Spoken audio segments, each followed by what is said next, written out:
Saya Agustan. Mungkin sebagian pemirsa udah pada tahu ya. Ya ini mungkin saya akan mengulas sedikit aja ya Ustadz. Ya, karena mungkin sering saya sampaikan. Jadi memang saya menggugat ke atas ketuhanan daripada Yesus. Saya Agustan. Mungkin sebagian pemirsa udah pada tahu ya. Ya ini mungkin saya akan mengulas sedikit aja ya Ustadz. Ya, karena mungkin sering saya sampaikan. Jadi memang saya menggugat ke atas ketuhanan daripada Yesus. Shalom, salam sejahtera bagi kita semua, puji Tuhan. Senang sekali berjumpa kembali dengan saudara pada hari ini, karena kita akan melanjutkan Yesus tidak berhenti menjadi Tuhan pada sesi yang ketiga. Dan seperti video yang baru saja kita melihat tadi, seorang yang bernama Agustan memberikan klaim bahwa dia akan menggugat ketuhanan Yesus. Dan saya berpikir bahwa orang ini hanya asal bicara tanpa berpikir terlebih dahulu. Jangan mulutnya yang lebih panjang daripada pikiran, kan harus dia berpikir lebih dahulu. Apalagi dia merasa bahwa dia adalah seorang mantan pendeta, dia harusnya tahu dong.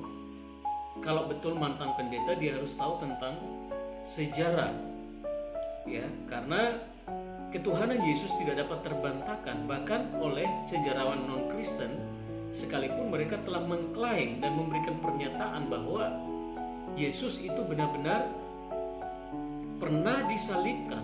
Dia datang sebagai anak Allah yang disalibkan, kemudian bangkit pada hari ketiga, dan kemudian setelah itu dia naik ke surga. Dan tiba-tiba muncul seorang bernama Agustan yang katanya mantan pendeta, tapi kemudian dia merasa bahwa karena menurut dia Yesus itu bukan Tuhan, sehingga dia mengatakan dia menggugat ketuhanan Yesus. Ya, dengan demikian saya berkata dan saya ingin sampaikan bahwa sebenarnya dia hanya memiliki pengetahuan secuil, tetapi kemudian dia berani bisa mengatakan kata-kata yang sebenarnya dia sendiri gak paham sama sekali. Oke, kita melanjutkan penjelasan kita. Yesus tidak berhenti menjadi Tuhan pada sesi yang ketiga kali ini. Jadi dalam topik Yesus tidak berhenti menjadi Tuhan, dan kemudian secara spesifik sesi kali ini benar-benar saya memberikan counter attack kepada Agustan supaya dia belajar lagi dulu, baru kemudian dia mengatakan, memberikan klaim bahwa dia menggugat ketuhanan Yesus. Oke, ya saudara Agustan, silakan Anda belajar lagi lebih banyak. Mohon maaf saya tidak merendahkan, mengecilkan Anda, tapi saya yakin pemahaman Anda kurang kuat, dan Anda bukan seorang tokoh kredibel yang tidak memiliki kredibilitas di dalam memberikan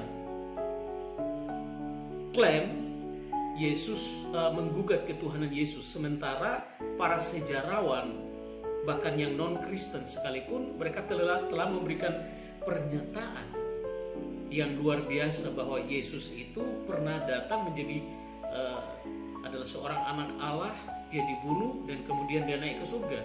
Tidak ada manusia yang naik ke surga kecuali Yesus. Dan kalau dia bukan Tuhan, mana mungkin ada seorang manusia yang naik ke surga? Coba berpikir di dalam secara logika. Mana mungkin ada seorang manusia yang kemudian naik ke surga? Dia berkata bahwa apa? Dia datang dari surga dan naik ke surga. Ada dua tokoh di dalam Alkitab yang pernah diangkat ke surga, yaitu Henok dan Elia. Tetapi dalam konteksnya itu disebut diangkat ke surga, bukan terangkat. Kata diangkat ke surga artinya dia membutuhkan pertolongan dari pihak yang jauh lebih tinggi, memiliki kekuasaan. di atasnya dia. Sementara Yesus sendiri yang datang dari surga dan kemudian dia naik ke surga. Oke, kita akan melanjutkan. Dan kemudian saya juga memberikan counter attack kepada seorang yang bernama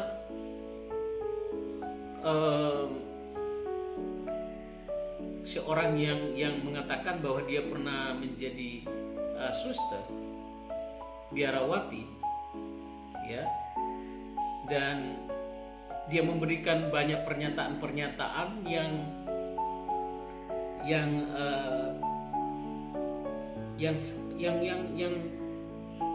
salah, ya, yang salah tentang kekristenan.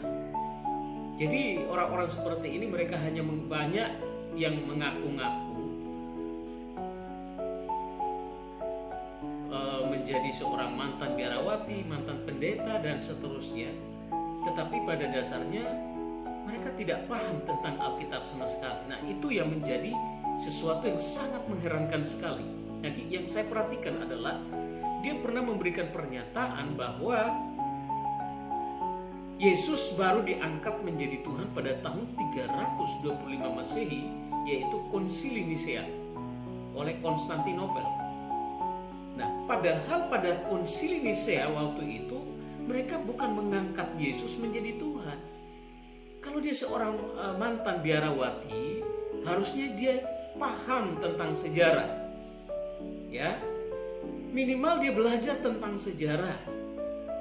Dan tidak ada sekolah, ya, khususnya pendidikan formal di dalam teologi Kristen tidak pernah mengajarkan bahwa Yesus itu diangkat menjadi Tuhan, karena dia dari sananya adalah Tuhan. Kalau dia bukan Tuhan, bagaimana dia datang dari surga dan kemudian naik kembali ke surga? Jadi itu yang harusnya menjadi catatan yang perlu dipertimbangkan dan dipikirkan kembali sebelum mengatakan sesuatu. Sementara yang terjadi di Nisea pada waktu itu, ya, Konsili Nisea pada waktu itu mereka membahas tentang Arianisme, ya. Jadi ada bidat-bidat yang masuk di dalam mengacaukan pengajaran Kristen, ya, yang tidak mengakui, yang hanya mengakui Tuhan itu sebagai pribadi dari Yang Maha Kudus. Dia hampir sama dengan Saksi Yehova. Dan kemudian pada Konsili Nisea itu mereka membahas khusus tentang bidat Arianisme. Jadi Konsili Nisea ini menolak, ya, yang dibangun atau yang dikembangkan atau yang diformulasikan yang dirilis oleh Arius dan kemudian mengasumsikannya yaitu sebagai penyeleweng dari gereja. Jadi yang dibahas pada waktu itu tentang itu. Oke. Dan kemudian yang dibahas yang kedua yaitu tentang ketritunggalan, mengakui ketritunggalan Tuhan Yesus. Jadi membahas tentang Tritunggal. Oke, dan hari ini saya tidak membahas tentang Tritunggal atau tentang Arianisme. Saya hanya memberikan counter attack kepada orang-orang yang seringkali memberikan pengajaran atau pernyataan yang keliru tentang kekristenan. Oke, kita langsung saja. Hari ini saya akan memberikan 4 poin dalam counter attack saya terhadap pernyataan dari yang pertama Agusta, kemudian Irene Handono. Yang pertama, bukti bahwa Tuhan tidak berhenti menjadi Tuhan dan bukti bahwa Yesus adalah Tuhan. Bukti bahwa Yesus tidak berhenti menjadi Tuhan dan bukti bahwa Yesus adalah benar-benar Tuhan. Poin yang pertama, Tuhan menyatakan diri, Yesus menyatakan diri atau Tuhan menyatakan diri di dalam rupa wujud manusia. Nah, kita sebagai orang Kristen harusnya bangga dan bersyukur sebab Allah tidak hanya mencatat secara lengkap tentang siapakah Tuhan dan bagaimanakah Tuhan kita yang sebenarnya, sebab dia telah menyatakan dirinya secara langsung ke dalam dunia dan menyatakan diri dalam wujud manusia dengan tujuan sehingga dia dapat berkontribusi dengan manusia, berbicara dengan manusia. Dan apa yang dia lakukan di dalam kehidupan ini kita sudah tahu semua, bahwa dia telah datang menjadi juru selamat dan dia menyelamatkan. Penyelamatan yang dikerjakan oleh Tuhan Yesus di kayu salib, dia melakukannya secara komprehensif, menyeluruh, dan bagi seluruh umat manusia. Karena itu dikatakan bahwa barang siapa yang percaya kepadanya, dia tidak akan binasa, melainkan beroleh hidup yang kekal. Jadi dalam hal ini ada bukti-bukti, ya, ada banyak sekali bukti historical Jesus, ya. Yesus historis, jadi berbicara tentang sejarah tentang Yesus. Kemudian ada historical text, kemudian bukti-bukti sejarah, ya, sejarawan baik Kristen maupun sejarawan non-Kristen mendukung secara komprehensif, menyeluruh tentang ketuhanan Yesus. Dalam 1 Timotius yang ketiga ayat 16, dan sesungguhnya agunglah rahasia ibadah kita, dia yang telah menyatakan dirinya dalam rupa manusia, dibenarkan dalam roh, yang menampakkan diri kepada malaikat-malaikat, diberitakan di antara bangsa-bangsa yang tidak mengenal Allah, yang dipercaya di dalam dunia, diangkat dalam kemuliaan. Bukan diangkat menjadi Tuhan, tetapi dalam kemuliaan. Jadi Yesus, kita bersyukur bahwa dia yang telah datang ke dalam dunia dalam rupa wujud manusia untuk menyatakan diri kepada manusia adalah merupakan suatu kebanggaan bagi umat yang percaya kepadanya. Karena dengan demikian tidak hanya kita mengerti ditulis di dalam Alkitab bahwa Tuhan itu ada, bahwa Tuhan yang menciptakan kita, dan bahwa Tuhan yang menciptakan manusia itu menurut gambar dan rupanya, rupa Tuhan. Tetapi Yesus, Tuhan sendiri yang kemudian menjadi manusia, menebus dosa manusia, dia datang ke dalam dunia menjadi manusia, dilahirkan oleh manusia, tetapi dia berasal dari Roh Kudus, Roh Allah yang suci, dikandung oleh perawan yang suci, Maria, kemudian lahir, tetapi dia menjadi anak yang berbeda, yang penuh dengan kuasa hikmat, dan banyak orang takjub kepada Yesus ketika bahkan dia masih kecil. Dia berumur 12 tahun saja dia sudah mengajar di dalam bait Allah. Jadi ada sesuatu yang berbeda di dalam kehidupan Yesus sebagai manusia waktu itu. Karena dia Allah yang telah menjelma menjadi manusia untuk menyelamatkan manusia yang berdosa.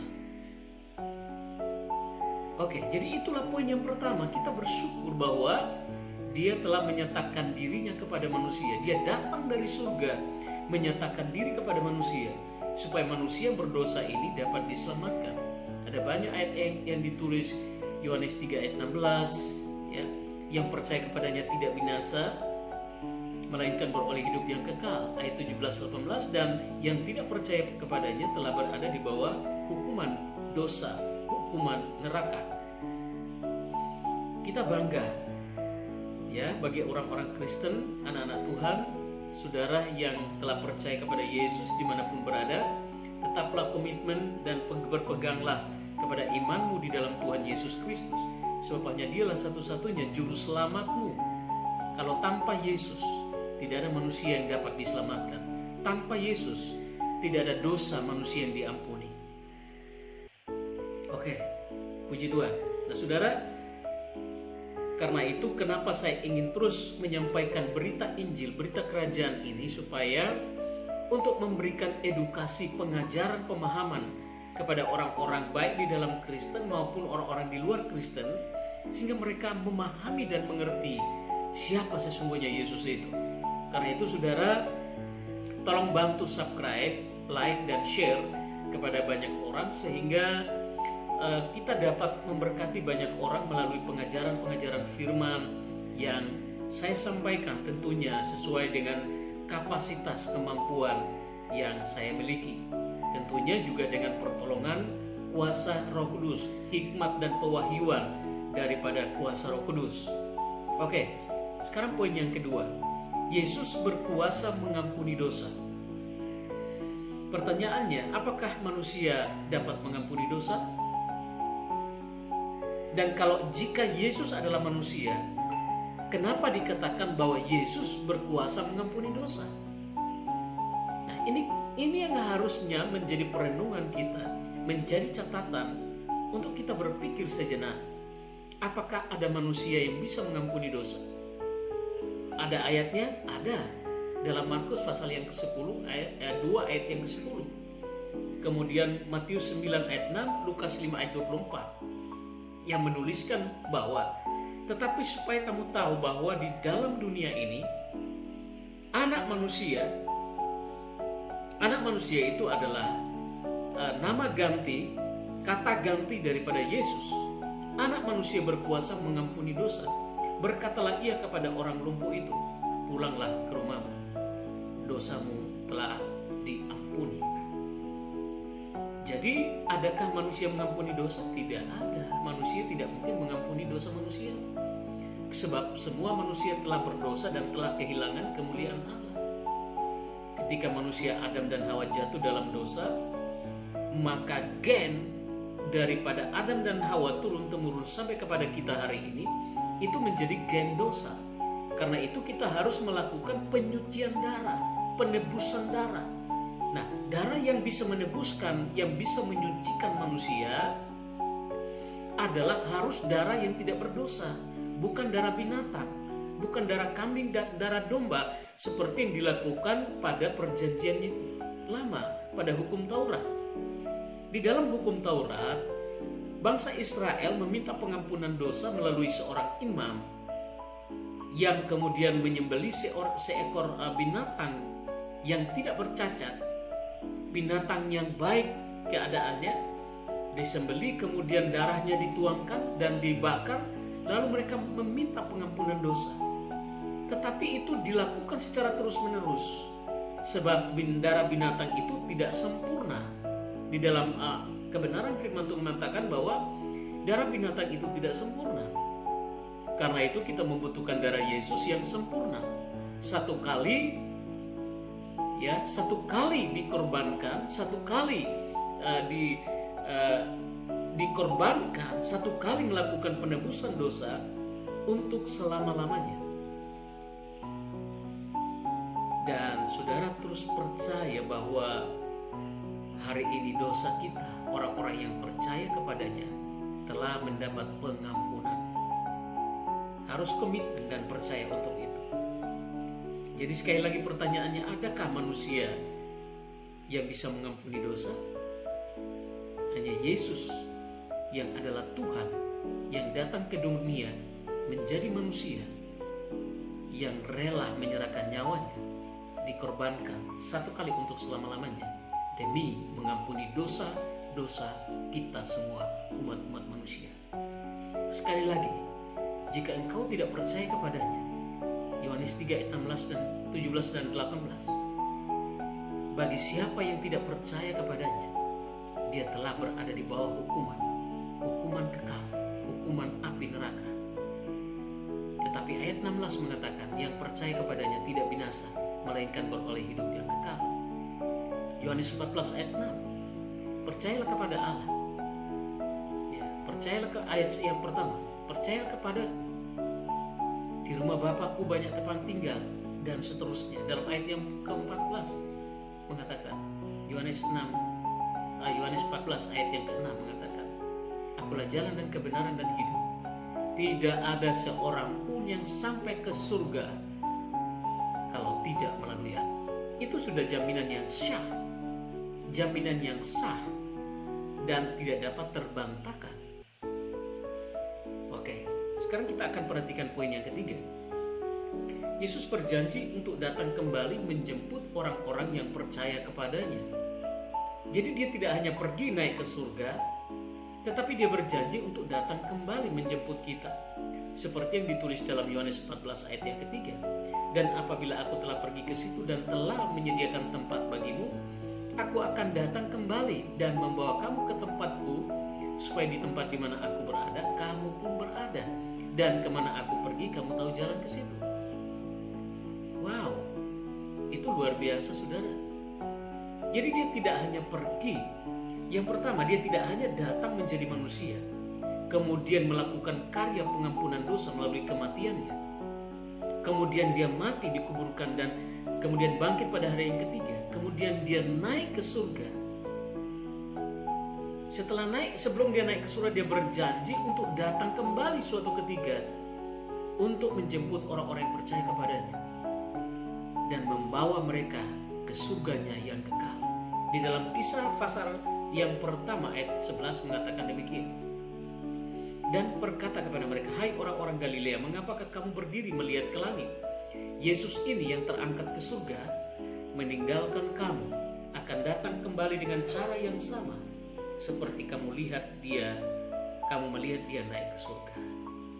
Jadi dia akan datang kembali di dalam awan-awan untuk menjemput orang-orang yang percaya kepadanya dan yang bertahan sampai kepada kesudahan. Kita melihat poin yang keempat, poin yang terakhir. Dan secara eksplisit Yesus menyatakan kepada iblis bahwa dialah Tuhan Allah ketika si iblis mencobainya. Matius 4 ayat 5-10. Kemudian iblis membawanya ke kota suci dan menempatkan dia di hubungan bait Allah. Lalu berkata kepadanya, jika engkau anak Allah, jatuhkanlah dirimu ke bawah. Sebab ada tertulis mengenai engkau, ia akan memerintahkan malaikat-malaikatnya, dan mereka akan menatang engkau di atas tangannya, supaya kakimu jangan terantuk kepada batu. Yesus berkata kepadanya, ada pula tertulis, janganlah engkau mencobai Tuhan Allahmu. Nah, kita perhatikan narasi ini, bahwa yang disampaikan oleh Tuhan kepada iblis. Pertama, iblis menyampaikan suatu tawaran kepada Tuhan Yesus. Jadi dia memberikan cobaan setelah Yesus berpuasa 40 hari 40 malam. Yesus pun dicobai oleh iblis. Dan salah satu pencobaan yang ditawarkan oleh iblis adalah menjatuhkan dirinya ke bawah dari hubungan bait Allah. Sebenarnya kalau Yesus mau itu gampang. Tapi Yesus tidak mau tunduk kepada tawaran si iblis. Kalau Yesus tunduk kepada tawaran si iblis, artinya Yesus mengikuti apa yang iblis minta. Nah, ini persoalan. Tetapi Yesus ini adalah Tuhan yang mengerti segalanya. Maka dia memberikan jawaban kepada iblis, janganlah engkau mencobai Tuhan Allahmu. Jadi yang iblis cobai itu adalah siapa? Yesus. Lalu Yesus berkata, jangan engkau mencobai aku. Kalau saya terjemahkan dengan bahasa sehari-hari, maka dikatakan, janganlah engkau mencobai aku, sebab akulah Tuhan Allahmu. Dan iblis membawanya pula ke atas gunung yang tinggi dan memperlihatkan kepadanya semua kerajaan dunia dengan kemegahannya, dan berkata kepadanya, semuanya itu akan kuberikan kepadamu jika engkau sujud menyembah aku. Wow, ini adalah tawaran yang gila, cobaan yang gila dari si iblis. Maka berkatalah Yesus kepadanya, enyahlah engkau iblis. Yesus mengusir si iblis. Jadi Yesus berkuasa mengusir iblis. Sebab dialah Tuhan. Sebab ada tertulis, engkau harus menyembah Tuhan Allahmu, dan hanya kepada dia sajalah engkau berbakti.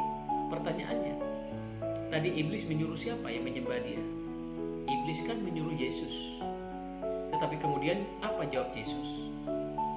Yesus jawab, enyahlah engkau iblis, enyahlah iblis, sebab ada tertulis engkau harus menyembah Tuhan Allahmu. Jadi Yesus tidak akan melakukan penyembahan kepada iblis. Sebaliknya iblislah yang harus menyembah Yesus sebagai Tuhan Allah. Jadi jelas bahwa Yesus mengatakan dirinya adalah Tuhan Allah. Ya, saudara, Agustan, saudara dapat melihat ayat ini dan saudara bisa berpikir bahwa Yesus saja, iblis saja, ya, dia mengakui ketuhanan Yesus. Masa kita manusia tidak mengakui ketuhanan Yesus? Iblis berusaha mencoba untuk menawarkan sesuatu, kemegahan dunia, asal Yesus menyembah dia.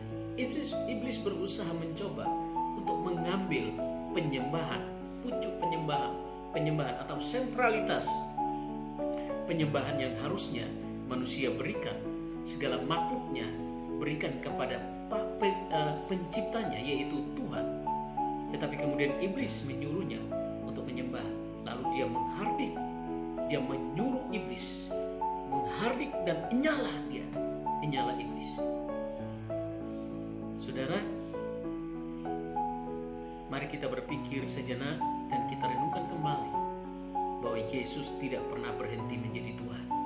Mau ada orang mengakui Yesus sebagai Tuhan ataupun orang tidak mau mengakui, Yesus tidak akan pernah berhenti menjadi Tuhan. Yesus tetap Tuhan dan untuk selama-lamanya dia adalah Tuhan. Kiranya Tuhan Yesus yang kita sembah di dalam nama Yesus Kristus Tuhan memberkati, menguatkan dan menolong kita semua, memberikan kita pemahaman, pewahyuan baru, memberikan kita pengertian-pengertian di dalam firman Tuhan. Jangan lupa membaca firman Tuhan, jangan lupa sharing firman Tuhan, dan juga jangan lupa subscribe channel ini untuk dapat memberkati banyak orang. Kemudian saudara bisa like dan share, ya. Saudara bantu subscribe, itu gratis. Dengan bantuan saudara untuk subscribe, maka saudara akan mendapatkan notifikasi dari konten-konten video berikutnya. Kiranya Tuhan Yesus memberkati kita semua. Sampai jumpa kembali. Salam sehat. God bless you.